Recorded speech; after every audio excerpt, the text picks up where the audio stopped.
Hello and welcome to the Handed Down podcast, celebrating traditional songs and the people who sing them. I'm delighted to welcome an upcoming but already well-respected folk musician, and he's just released his second album. Henry Parker, you are very welcome to the show. Thank you for having me on, Jenny. You're welcome. Tell me a little bit about your music to start with. How would you describe your style? My style, I kind of put it in three categories, really. I mean, the overall category is folk music, of course, but it kind of fits into traditional folk and then psych folk and folk rock. And they're kind of like the three genres that I listen to, and I try and encompass all of that into my own music. So right through from like the Watersons to Fairport Convention to the Incredible String Band, and I'm just trying to weave a thread between those three elements of folk music, really. Yeah, I'd describe that as my sound. That's some fantastic influences there. You said psych folk. Are you talking there about the Incredible String Band and that sort of... Yeah, so that music? kind of yeah. psychedelic folk, and it kind of came in the late 60s at the same time as the flower power movement, and it was all... I guess there was a lot of psychedelic rock bands, and naturally there was a lot of psychedelic folk bands who wanted to take that kind of element and bring it into the world of folk music, and I think it's a really cool genre. And great to know that sort of influence is carrying on and, you know, being reborn in new ways as well. We'll come back to your music shortly, but let's get straight into your song, The Brisk Lad. Yeah. So it's from your second album, which was released on the 5th of November. And I have to say, it's a song that's new to me. Tell me a little bit about the song. Yeah, so The Brisk Lad, it goes under another name, The Sheep Stealer, as well. And I first heard a kind of left field folk singer from the northeast, Richard Dawson. He sings it, and it was just this kind of YouTube video taken on someone's phone, and he was just singing it in a pub completely unaccompanied. And he's got the most incredible, powerful voice, Richard Dawson, and he was just carrying this, you know, really dark and really quite menacing song. I guess the tune helps with that. And I was really struck by it, and then I kind of did a bit of digging on it and heard a version by Mike Waterson of the Watersons, the Hull folk group. Yeah. And then I just started singing it. I think I sang it for the first time in 2019, and I just did it unaccompanied. I sometimes end up doing that just as I throw in a bit of new material into my set list, and I just thought, I'm gonna sing The Brisk Lad. I've learnt that, and I never remember consciously learning it, which is very folk. So I just kind of had listened to it enough times and had kind of learnt the lyrics. There's only 4 verses, and it went from there, really, just singing it as a unaccompanied folk song. But then with the kind of darkness that's inherent within the song, I thought, I can make my own heavy version of this. So that's the kind of where I went with it. You described it as menacing and as quite dark. I certainly got that from listening to it. It does sound quite menacing, almost a little bit threatening in the lyrics, but also, you know, there's that undertone of poverty as well. What do you make of the lyrics? I imagine this desperate character, the image of the song that I get is this desperate character out on the moors, and he's got his kind of perhaps a bit of a shack, really, that he lives in with his children, and he's just struggling to feed his family, and he's just heading out to rob in order to feed them, and he's very almost quite cocky about it. There's a certain kind of swagger to the song in a way. He's not particularly feeling sorry for himself. He's ready to stand up for himself. There's that line about, when the constable do come, I'll stand there with my gun. And he's very forthright, and I imagine a very strong figure. Strong but desperate as well. I was thinking about it earlier today, how this song ties in with other traditional folk songs like the Rufford Park Poachers and Geordie. And just it seems like there's a whole line of traditional folk songs where it's the common man being forced to commit crime in order to feed his family, and it fits in with those other traditional songs. And yet the tune is quite gentle. I've read that it's quite similar to maybe a hymn tune or a Christmas carol tune. So it's quite an interesting combination, isn't it, of the words and the tune? For me personally, I do think it is quite a menacing tune because of the way it's in a minor key. I'd say it's I don't know how nerdy you want me to get, but it's in very the nerdy. natural minor, the Aeolian mode. If we want to be really folk, it's in the Aeolian mode, but then it also uses the major seventh as well at the beginning. And I think this kind of mixing between, the natural minor and the harmonic minor, there is a definite darkness to it. And certainly in my version, I've got this pedal drone throughout, and I guess it's to do with context and tunes that we're used to now compared to tunes that maybe people were used to in the past as well. So to me personally, with 21st century ears, it sounds quite dark and foreboding, but perhaps in the 18th century it didn't have so much of that feeling. And what made you choose it to put on this album?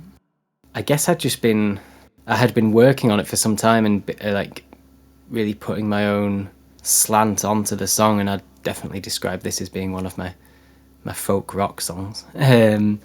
It's probably the heaviest thing I've done within the context of folk music, for sure. And I just thought, with the kind of length of the song, it's quite lengthy, and the huge outro, I guess I was quite pleased with what I'd done. So I decided, it was going to make the cut on the album. But also with the kind of the moorland landscape that it conjures up in this song is kind of, the song was collected down in Dorset in the southwest on the kind of downs, but it's it's set on the kind of high sheep farming ground, and it's not dissimilar to where I am up in West Yorkshire, and the kind of that moorland scenery really plays into my own music and comes into other tracks on my album. And I guess it felt like very natural to slot it in amongst my own original songs. And what was it you were trying to do with the recording? Due to the nature of the song, I was trying to turn it into this heavier, I guess, prog rock and heavy metal influenced track. And so I've always been playing it on a kind of distorted electric guitar sound, just playing the melody in unison with the vocal melody, and it didn't need any extra harmony adding for the first two verses at least. And then the second two verses I was kind of building in chords in the background and building up the song like that. And then I've always had this extended outro, which for me it was almost like painting the landscape with sound. I really wanted to create imagery of this bleak landscape, this desperate, almost paranoid character out on the moors. And that's what I was trying to create with this swirling sound. So I went into the studio to record the Brisk Lad, and I've also got a couple of musicians on the track with me. I've got a drummer, Louis, and a bass player, Rob, and we'd been rehearsing it as a band. And then when it came to the ending of this song, I'd kind of layered up multiple guitar takes, and we'd layered up multiple drum takes even. And then we wanted to just, create this soundscape that could represent the kind of driving rain and gale force winds. And so we were using all kinds of panning techniques where you move the sound of the guitar from left to right. If you imagine listening in headphones, the guitar will sweep from your right ear to your left, and we do that with the guitars. And I think we even did that with the drums, and using this kind of it's called a Roland Space Echo, which is this really cool piece of kit where we just sit there playing the song back and then twisting the dials on this machine, and it would kind of add this cool kind of swirling effect to the guitars. And just trying to create this windswept moor kind of vibe within the ending of the song.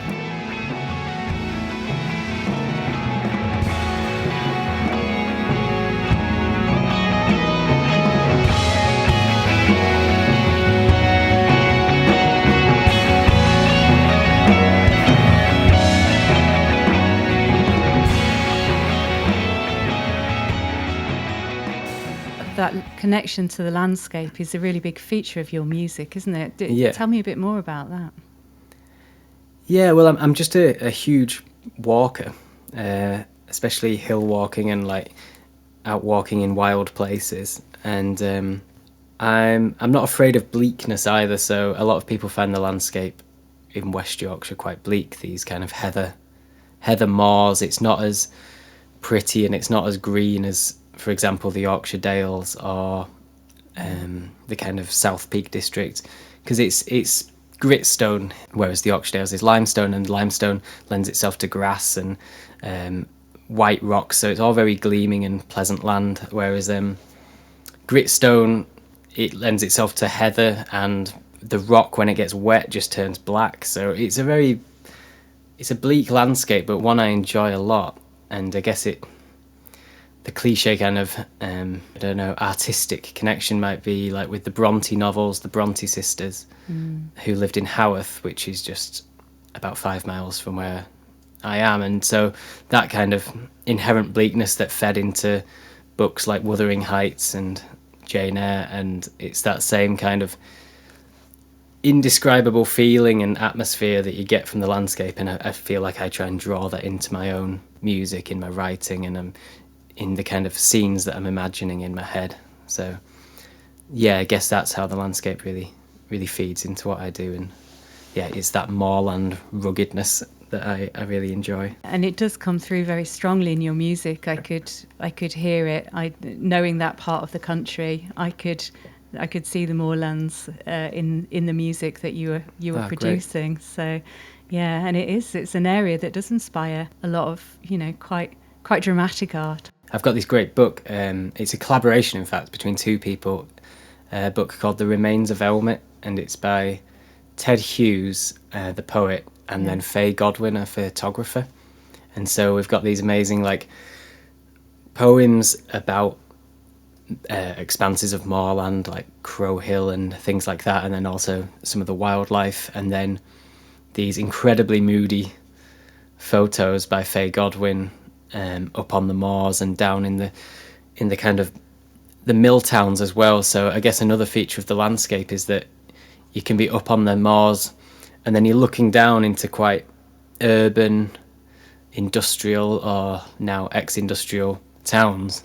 So you've got these, chimneys coming up, and in places like Todmorden and Hebden Bridge, you've even got the remains of factories, and the chimneys are coming up through the trees, and it's a really kind of interesting urban meets rural landscape, and that's something that's quite fascinating. It's got a real past to it and a real living, breathing element to it. It's not just pure expansive landscape. There's actually people built their lives within that landscape as well, and that's really interesting.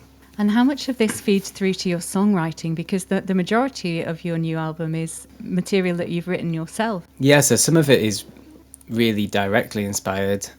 The title track, Lammas Fair, that's inspired by a fair that was held up on the moors above Keighley, again, which is near Haworth. That was a fair that celebrated the first wheat harvest on the 1st of August each year. And it was kind of a celebration, really, a celebration of the fact that you weren't going to starve in the coming autumn and winter months. And it was held high up on the moors at this giant boulder called the Hitching Stone, which sits right on the border between Yorkshire and Lancashire. And it's an incredibly wild place, and it was just somewhere that I saw in a guidebook. I was like, whoa, this boulder can't be up there. It's like there's nothing else around. It's in the middle of a huge expanse, no other rocks around, and then this just huge boulder, Yorkshire's largest apparently, and it's just up on the moors, and incredibly wild place, but it's probably been used as a meeting place for forever, I would imagine, thousands of years, and it was still used as the site for this kind of summer celebration right up until the I think 1880s or perhaps 1920s, 20 years either side of the turn of the century anyway. You had this fair that celebrated the first harvest of wheat, and that was right up on the moors above Keighley, and so that's direct inspiration. The wind blows through the hitch and stone, it sounds for Lammas Fair. We'll bless the green and burn the wheel and breathe harvest air. That's wonderful. And you've also been described as an eco-conscious folk musician. Oh, yeah. And I think that's probably in relation to your first album, isn't it? Tell me a bit more about that. Yeah, that is attributed to the title track of the first album, Silent Spring, which was just directly inspired by the Rachel Carson novel of the same name. I guess a love of the landscape as well just naturally makes you eco-conscious as well. Yeah. So as much as I love the moorland around here, I'm also kind of, it angers me how much of it is just devoted to grouse moor and grouse shooting, and it could be a much more diverse landscape than it is. And in my opinion, there's a lot of room for rewilding and reforestation, you know, and that can go amongst these wild moors. It doesn't have to be one or the other. The second song on this latest album is a song of two halves. It's kind of about walking on the moors and thinking about the flow of water, but then thinking about the kind of the changing climate as well. So there's some of that kind of eco thinking on this as well. But I don't want to write songs that ram politics down people's throat necessarily. I enjoy songs like that, but that I'm not cut out for that. So I'm kind of just bringing ideas to the forefront, and so, you know, just one line is enough to trigger someone's imagination, I think, and that's what I'm trying to do really in some of my songs.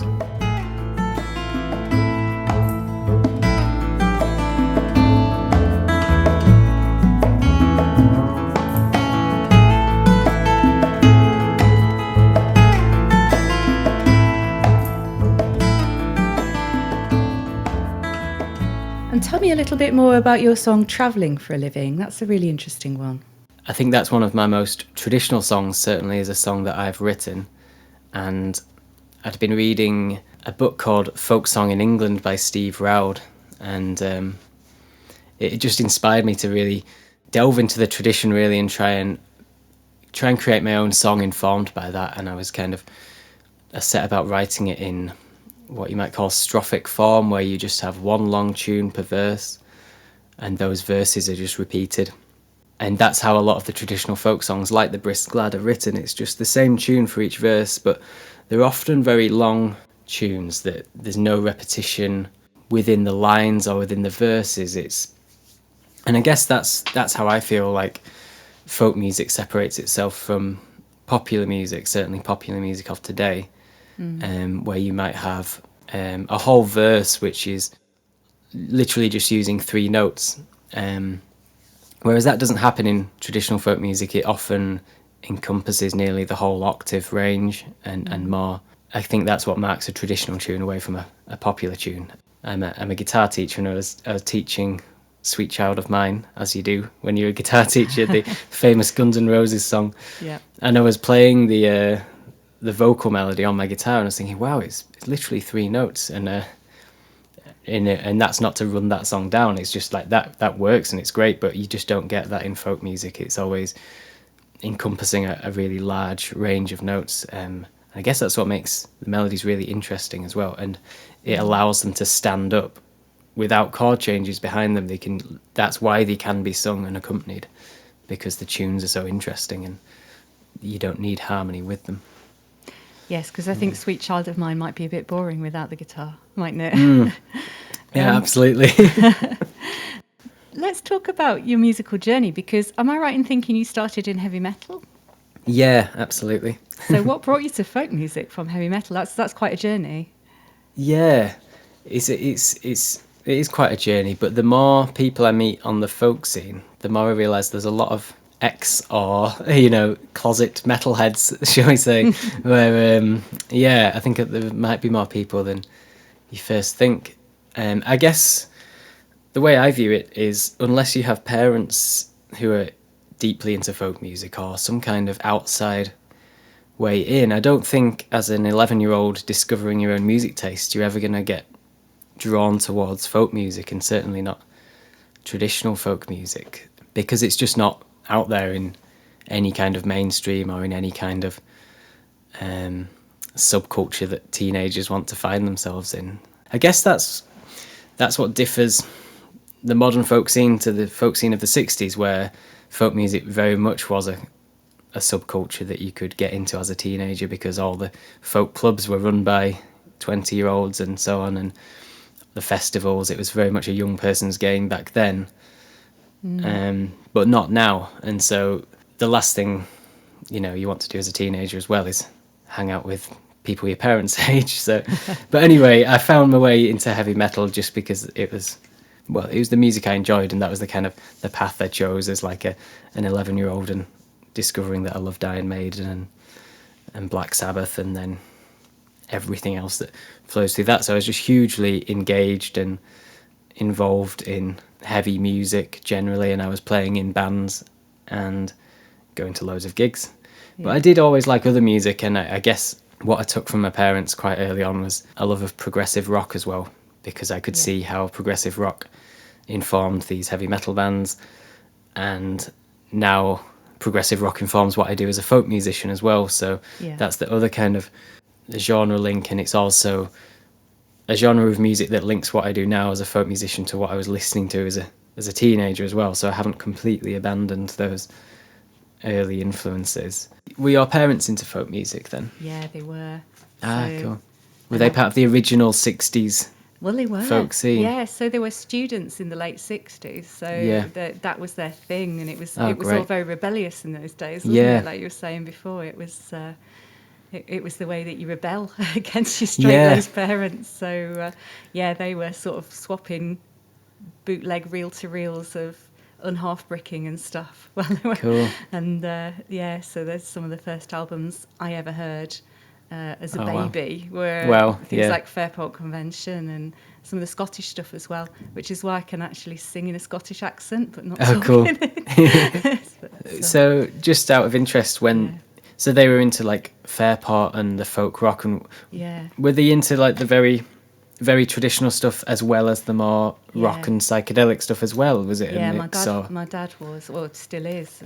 I'm doing She Moved Through the Fair.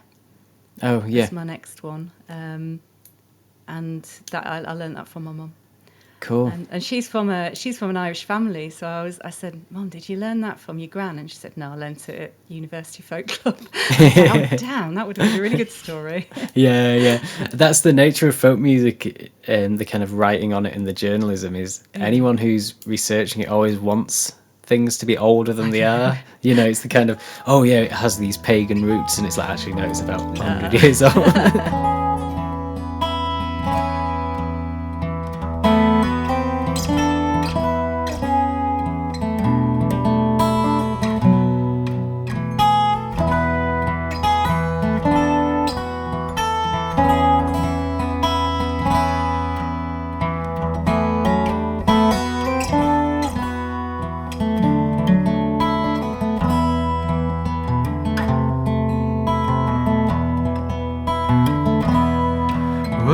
Ground that is cold now, the harvest is done.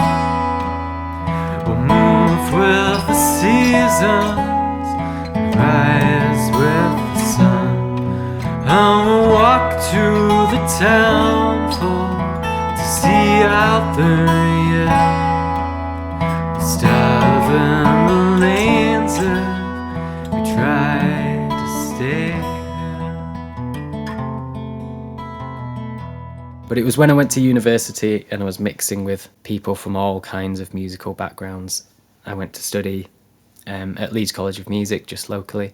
Yeah. And I had a very inspirational guitar teacher he was a jazz guitarist, but he was kind of getting into folk music also. So we were kind of coming from different backgrounds, and he was the one teaching me, but we were both exploring folk music and going back and forth, recommending artists to check out and things like that. And you might have come across him, actually. It's Stuart McCallum, who plays in The Breath. He came from a jazz background, and so he was getting into folk music, and so was I, and that was one of my ways in amongst many others. There's kind of there's never just one reason for something like that, and I guess I was wanting to just explore that traditional music, and I was just fascinated by the fact that this music was old, Yes. Yeah, it's something you take for granted now once you're immersed in folk music, but as an outsider you might be like, what do you mean that song's 200 years old, It's really interesting to hear you talk, because I've never been an outsider, so I've never had that perspective, which means I've never really had that initial discovery. So I'm really interested to know what that was like for you. What were the first songs that you listened to? What were your first folk bands, folk musicians that you got into? I actually started off with quite hardcore traditional stuff, like Martin Simpson, for instance, because I was a big guitar player. And so I was just like blown away. I was like, oh my God, I didn't know you could play guitar in such a technical and exciting way within the genre of folk music.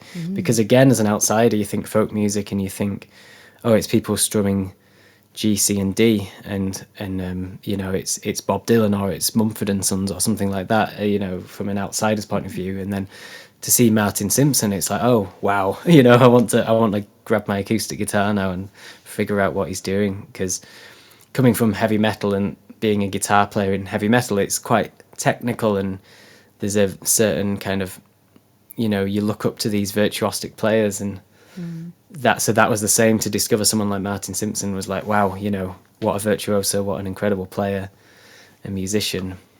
So he was one of the first, and then I wanted to just listen to as many of these old folk songs as possible. I think the Watersons were another early influence. I've heard you being described or compared to Bert Jansch and John Renbourn, so I don't know if the Pentangle have been an influence on you at all.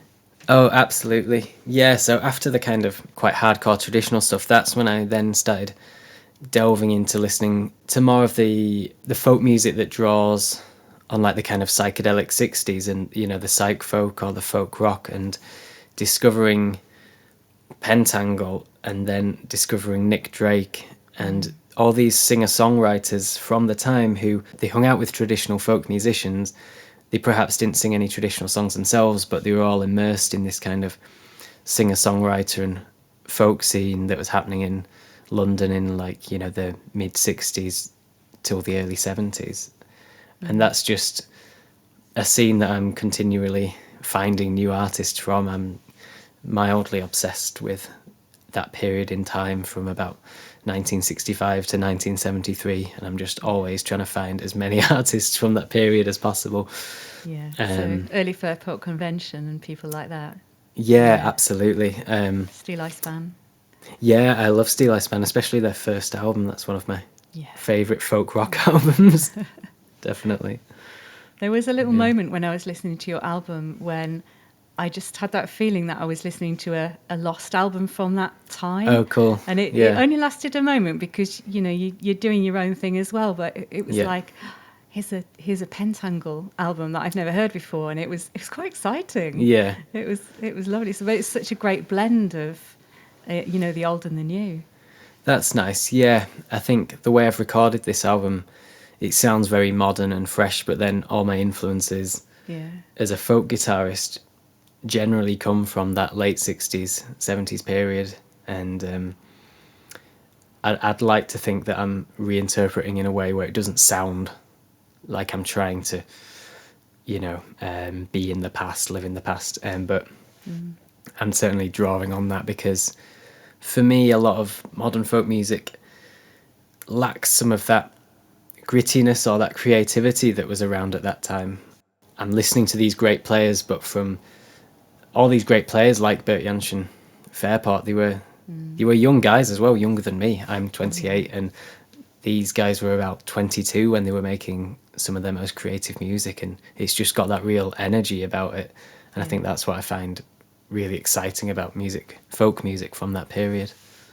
It is. I don't know if you've read Richard Thompson's biography, Beeswing. Not yet.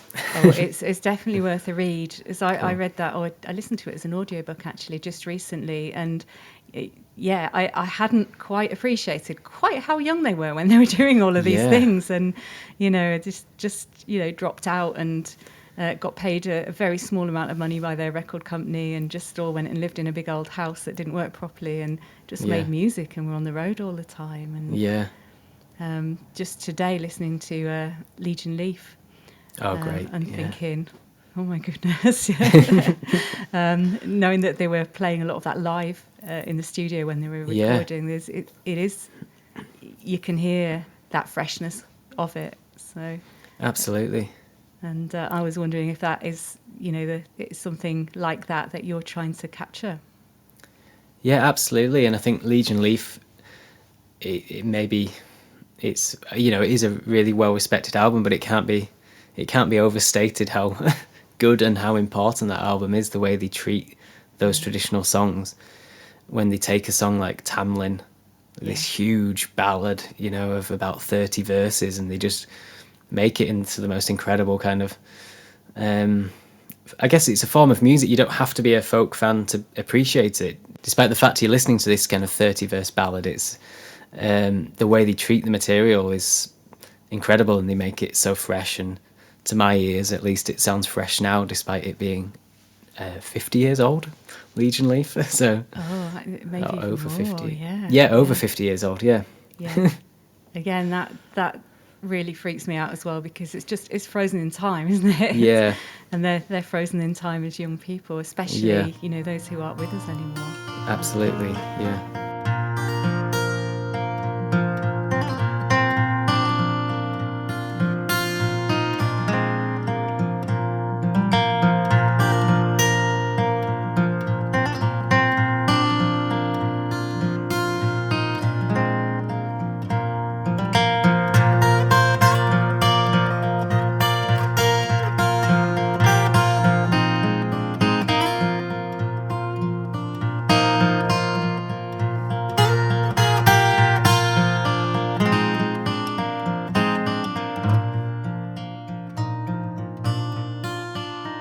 I guess what's interesting about this album is that a lot of it was written in the kind of the lockdown period.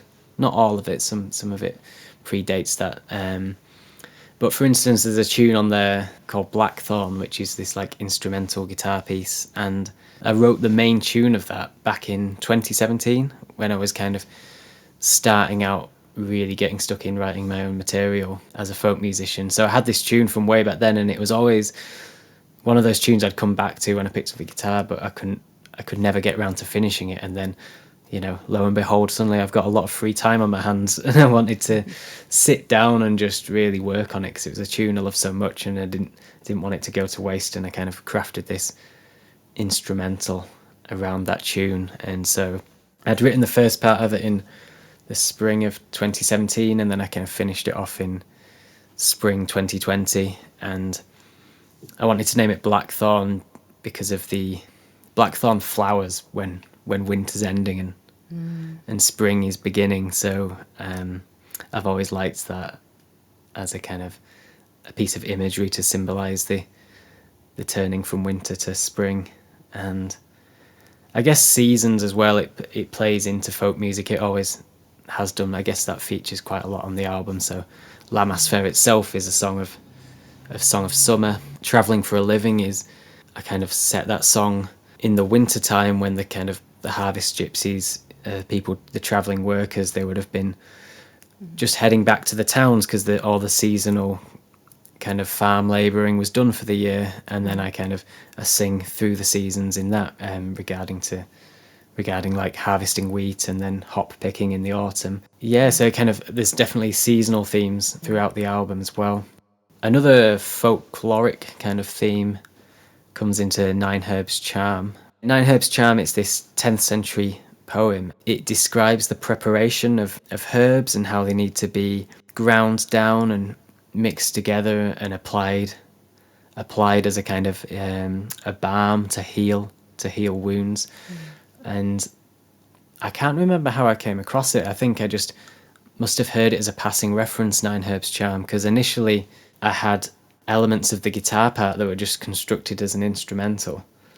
And then I came back to it and kind of morphed it into a song. It really fitted in the vibe of what I like about psych folk, that kind of psychedelic folk, because the nature of it being this ancient charm and using all this kind of herbal medicine, it lends itself quite neatly into the kind of themes of the psychedelia and kind of some sort of like witchcraft feeling to it. So I guess anything that old has a lot of mystery around it, and I wanted to write a song with that kind of mystery, that kind of psychedelic edge and the ancient folklore. It's all very stone circle and ritualistic kind of vibe, So that's what I was going for with that song, and I really like the flute playing on that.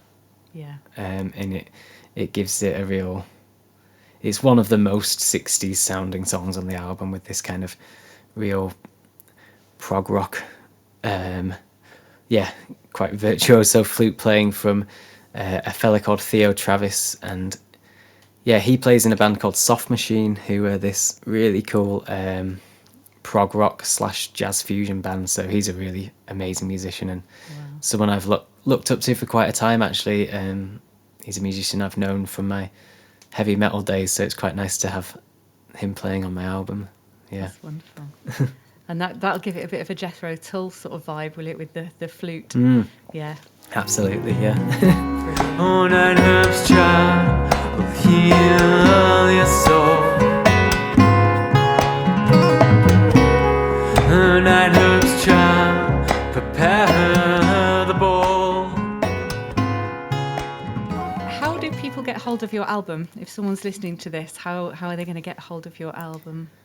Yeah, well, you can just type in Henry Parker Bandcamp, and the first result will be my Bandcamp page, and you can purchase Lammas Fair as a CD, vinyl, digital download, and even a cassette.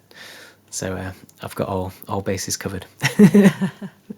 That's wonderful, and we'll put the link to that as well in the show notes so people can find it. I am advising all the listeners to buy the album because it's really brilliant. Oh, thank you. And you're going on tour as well, aren't you? January, February, March. I'm trying to fill up my calendar as much as possible. A lot of the dates will be northern dates, but if there's anyone listening who can sort out a few more southern ones, then that'd be amazing. But I am going down to London, and I'll be trying to get to the southwest as well, and so all those tour dates are on my website as well, which is henryparkermusic.co.uk. So yeah, just going to be trying to tour as much as possible in the early part of next year. Looking forward to it. That's great, because we've had a long time without people being able to tour, haven't we? I was actually at my busiest period I've ever been back in February, March 2020, but I felt fortunate to have had lots of gigs booked in for those initial 2.5 months, but of course it's all come crashing down, and don't want to think about that period of time too much. We're moving on. Yeah. We're moving forward now, and everyone's touring again, and that's wonderful. We're coming to the end of the show now. Henry, you've been a fantastic guest. Thank you so much. Really enjoyed talking to you today. Oh, thank you. And we're going to hear you now play us out with the Brisk Lad.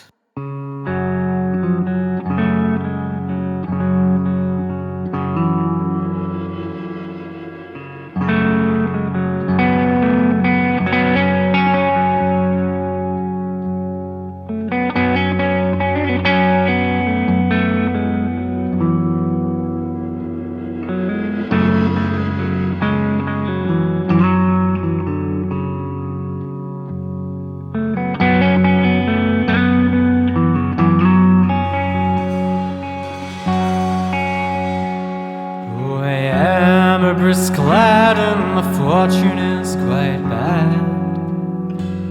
In fact, it is wondrous poor, and it's I who intends my fortune to mend. And I'll build me a house down on the moors, my brave boys. And I'll build me a house down on the moors. My father, he keeps fat oxen and sheep, and a neat little nag on the downs. And in the middle of the night, when the moon does shine bright, oh, there's a wonder of jobs to be done, my brave boys. Oh, there's a wonder of jobs to be done.